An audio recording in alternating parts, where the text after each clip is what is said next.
Okay, my lovelies, so it's taken me a bit of time, but I finally collected all the fragrances from the Minimal collection by Zara. Well, almost.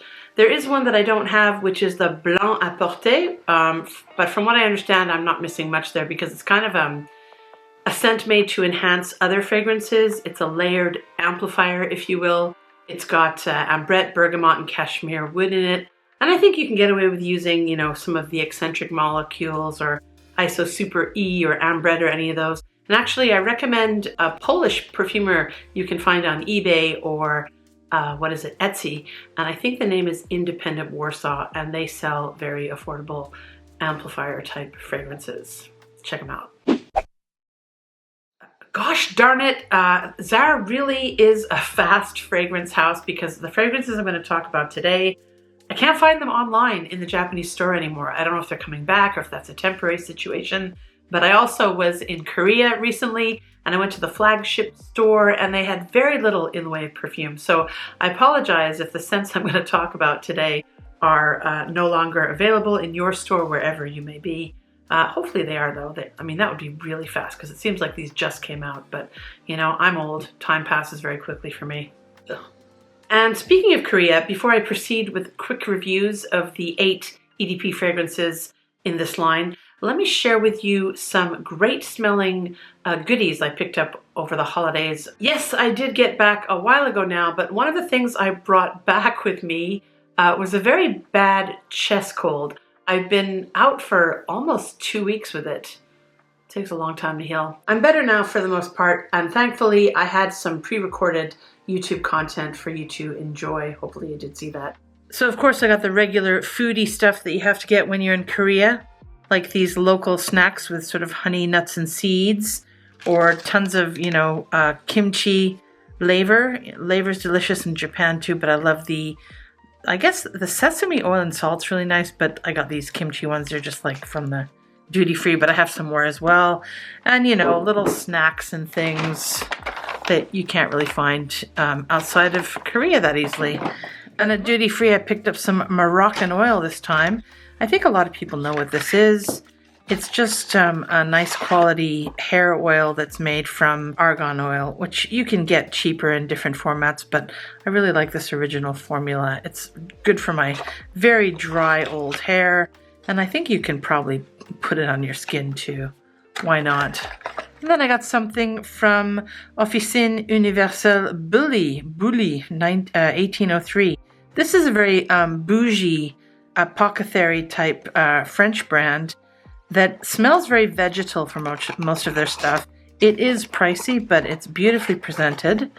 And I decided I wanted to get some hand cream, but then it ran out. So I got some of this lait corporel, which is just body cream essentially. The texture is absolutely beautiful with this. And it's very creamy. I put some on now. I've got very dry skin, and this is just delicious. Absolutely delicious. And of course you could put this on later, I probably will, but on the shelf it looks much nicer if you present it like this. Virginal milk for the body. Perfume body milk. What does it smell like? How can I explain the smell? It smells like vegetables. I mean, that's the best way to describe it. Now I explored a lot of perfume in Korea. This one was on the last day. I found a whole bunch of local brands that I hadn't seen downtown. This one's called NoLie. We have Brittany Grand Est and Mors, I guess. I'm looking forward to trying these out and even sniff them. I didn't have much time and I just thought, you know, I'll pick it up and it was on sale. What the heck? We'll explore some local brands. And yes, another one I got a set of was this brand called Nonfiction. I actually was thinking of getting one of them. For Rest, I think, is the one that I liked because it has some hinoki in it, which is delightful. But I didn't get the impression that any of these would last very long. And they were also a little pricey, not too bad. I mean, I ended up buying a perfume today that was a lot pricier, but that one I know is going to last long. I also tried Taburins a lot while I was there, but I didn't buy anything in the end. I just needed more time in the store to explore the fragrances, and it was busy. It was busy. I don't like crowded stores. I need more time to explore. And the one store where I did spend some time, because I really wanted to, was, of course, Born to Stand Out, and they sold out of the other set. I got the Dirty and Sticky set. I don't know, I don't want to open this up right now, but I think there are 7 to 9 fragrances in this, and then there's another set which I got a full bottle from, and that is the Drunk Lovers. This one I think is a very wearable everyday scent, but to be honest, I was there for a while. There are some fantastic fragrances. Maybe a lot of you have heard of this brand already. It seems to have cropped up on social media. Love this very velvety boxing here. Look at that. Isn't that gorgeous? White bottle. Yeah, it's kind of a velvety finish. Oh, this is a normal finish, but this is more velvety on the side here. So this is called Drunk Lovers, and I'm going to talk about it a bit later, but for now, let's just enjoy that packaging, huh? Yeah, I would honestly, if I had the money, I would buy quite a few fragrances from this line. I really enjoyed everything they had to offer. Some of them, you know, probably I wouldn't buy because they're a bit more floral, but honestly, if I had the money, I'd buy quite a few. I liked Drunk Saffron too, and I liked, I'll talk about them all later because they're just wonderful. I'm going to try and get this set, the other set. I think I can get it in Japan, but it's a lot more expensive here. I know that Lucky Scent also sells these, so if you're interested in trying out these fragrances, perhaps they sell the Discovery set there too. And that is it for my Korea purchases. Okay, so the minimal collection consists of 4 categories, 2 fragrances in each. We have Into the Gourmand, Into the Woods, Into the Floral, and Into the Joyful. Joyful meaning citrus? We'll find out. Let's start with Into the Gourmand. The 2 fragrances in this category sold out so quickly in the smaller bottles, so I ended up buying the larger bottles here, which is, you know, I'm a scent gourmand. I love gourmand fragrances, so I thought, what the heck, I'll indulge in the bigger sizes. Number 1 in the lineup is Velvet Shadow, which has been compared to Love Don't Be Shy by Kilian or Oriana by Parfum de Marly. Okay, I can't really confirm the comparisons, but I can confirm that this is much better than I thought it was going to be, since the last marshmallowy fragrance, and this is marshmallowy, from Zara that I tried, which was Bohemian Oud. I was not a fan of that. And this fragrance is kind of a delicious candied floral, which hones in on 3 notes, as do all the fragrances in this line. In this case, we have bergamot, jasmine, and marshmallow.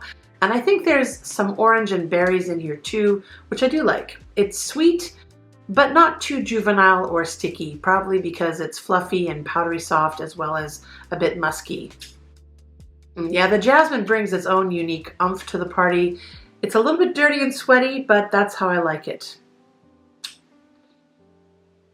The bergamot starts the party out with a pop of freshly decorked champagne. It's very sparkly, but the party probably doesn't last for as long as you like.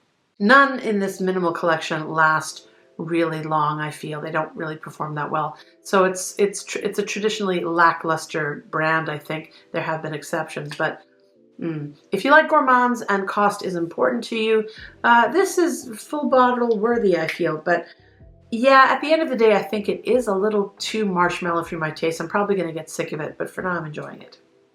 Number 2 is Splendid Bronze from the Into the Gourmand lineup, and I was really looking forward to this, as it's been compared to Alien or Alien Essence Absolute by Thierry Mugler, and Alien Essence Absolute is no longer available, which is really sad because I think it's my favorite of the Alien line, and I do like the Alien fragrance from Mugler. So this is smelling good to me right now. But I have to admit that sadly, upon first wear of this, it didn't bring the Alien to mind on first wear. I don't even know if you can really call this a gourmand. It's not really that sweet. Not that gourmands have to be sweet per se, but it's not bringing the traditional vibes to mind. The triad of main notes in this one are jasmine, orchid, and black vanilla, but there's also orange blossom, heliotrope, and some woody notes. The name Splendid Bronze is weird for me. I thought there might be some coconut or tropical flower or beachy vibe, which there kind of is actually. But there's a lot of jasmine in here, which might be trying to be more sexy and dirty and creamy. But this one, I find it's a bit screechy. And if there is a beach vibe in here, it could very well be an aquatic note that I'm sensing. And I'm not a fan of aquatics. And I feel there's something vaguely not quite right with this fragrance. It could be the aquatic note, which I'm not fond of if there is one. But I think it's probably actually the vanilla, because the vanilla in here is, it's not a cupcake vanilla, which I more enjoy. This is like a knife dipped in ammonia, scraping off the pod's little black curd stuff. Yeah, the vanilla in here reminds me of one or two from the recent vanillas from Zara. I think I did a video on those. I'll put it up here somewhere and also down below. There's 4 in that collection. And the vanilla is, I just don't like Zara's take on vanilla. What can I say? And I think it's this particular vanilla in here that it is changing me from a potential love to just a like, really. But I don't know, if I can get past it, it's quite nice. The next category is the Into the Joyful, and number 1 is Someday Sometimes, which, and I quote, combines fresh floral notes with patchouli and raspberry undertones, resulting in an extremely accessible perfume for every day. Optimism and happiness to find a bright fragrance, perfect for those who want to find their scent personality. So there you have it. Rose, patchouli, and raspberry. Uncomplicated, clean laundry that never needed much of a clean to begin with.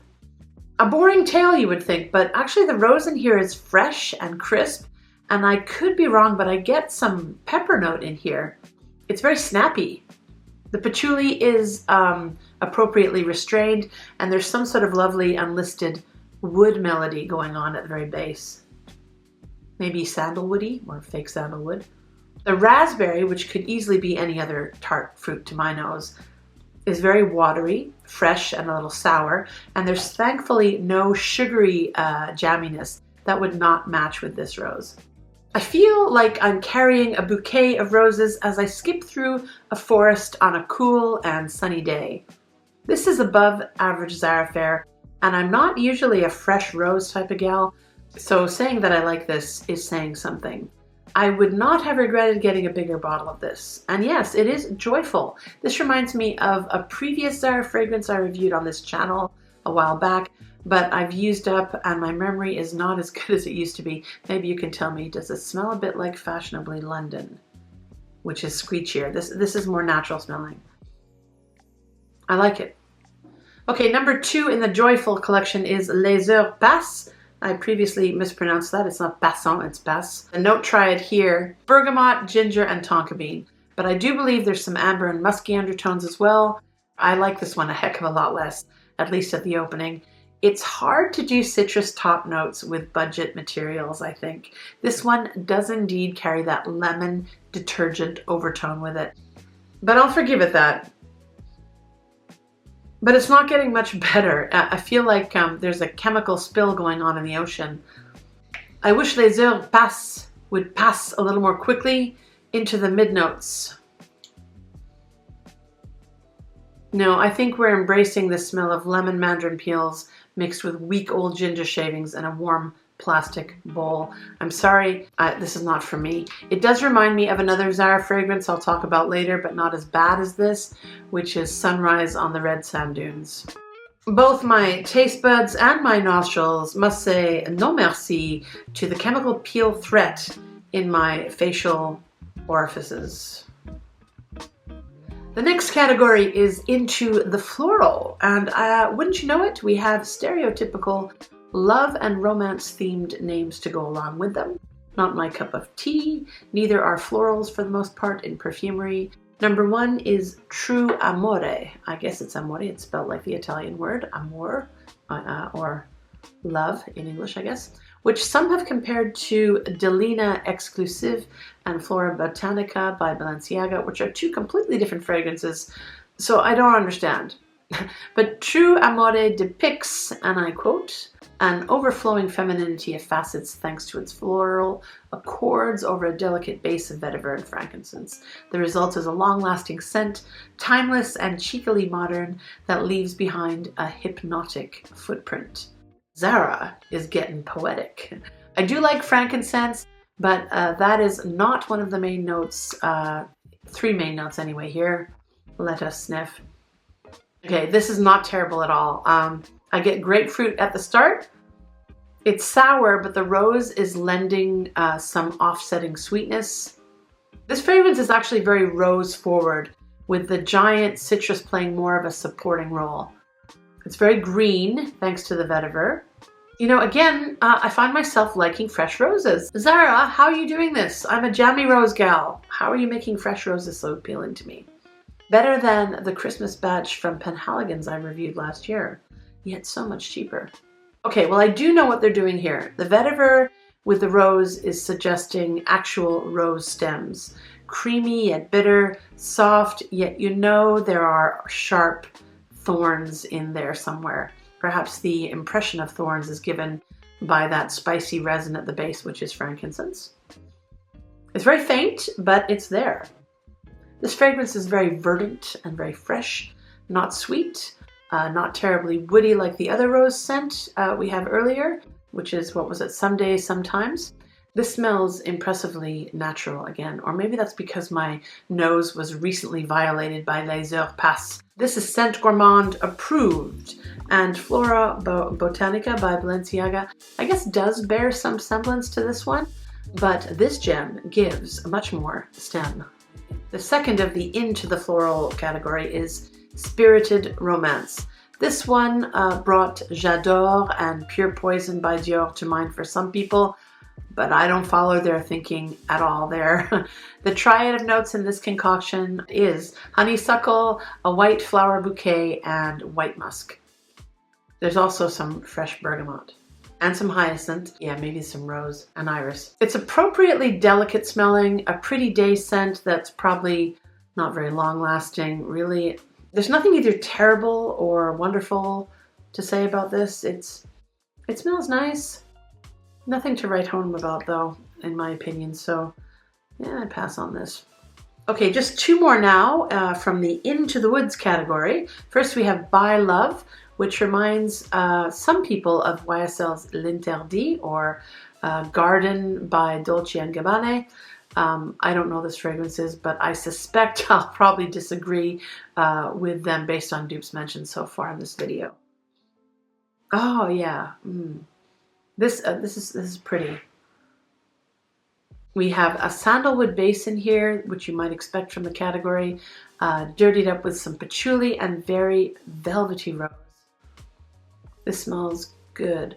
I like it almost as much as Some Days Sometimes, but there's a soft sadness to this fragrance. The rose is it's dewy and wet, and I can imagine a woman walking through a very earthy green city park under gray skies and heavily misted air, not a busy, hustly day. She just dumped her boyfriend and she's weeping. But as it turns out, the guy's a cheating dickwad and she meets someone far better the next week.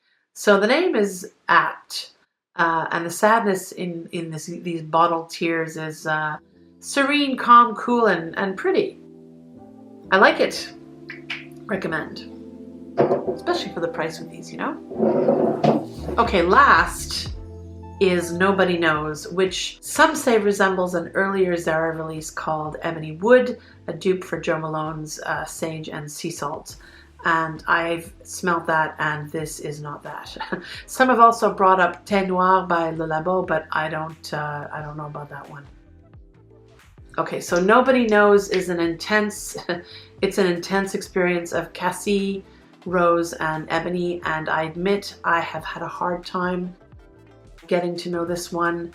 I hate it when the ones that you don't particularly like for whatever reason last for such a long time. This one actually lasts, and sadly it's a scrubber for me. This is like not even 1 star. It's weird because I find it really interesting and I like the smell. Like, it's addictive, I can't stop sniffing it, but on my skin, this just turns offensively sour and just plain off-putting, and I just want to get it off of me and I don't want to smell it anymore. So this is a real weird one, you guys. Nobody knows why. I don't. So there you have it. I would give this blind buy haul a 50-50 success rate. 4 of these I will keep for personal use, and 4 I'm going to be either selling on the secondhand market or just giving away. I'll have no problem using up all the number ones as it turns out. We have Velvet Shadow, Someday, Sometimes True, Amore, and Bye Bye, or just Bye Love. Okay, hold on, my battery just died there, I'm back. So to recap the number 2 losers here, Splendid Bronze had either a weird vanilla or an oceanic note that didn't vibe with me. Let's see, Spirited Romance did nothing for my spirits at all. Les Heurs Passent was a major scrubber. The ginger was just nasty, very chemically not good. And then the last one, nobody knows. I can't say I recommend this one. It's just weird. Okay, Zara, sorry about that. But on a positive note, there are going to be some people out there that like these ones that didn't do it for me, particularly maybe Les Heurs Passent and this one here, Splendid Bronze. Anyway, that's it. So I'll see you in the next video. Scent Gourmand signing out. Bye-bye.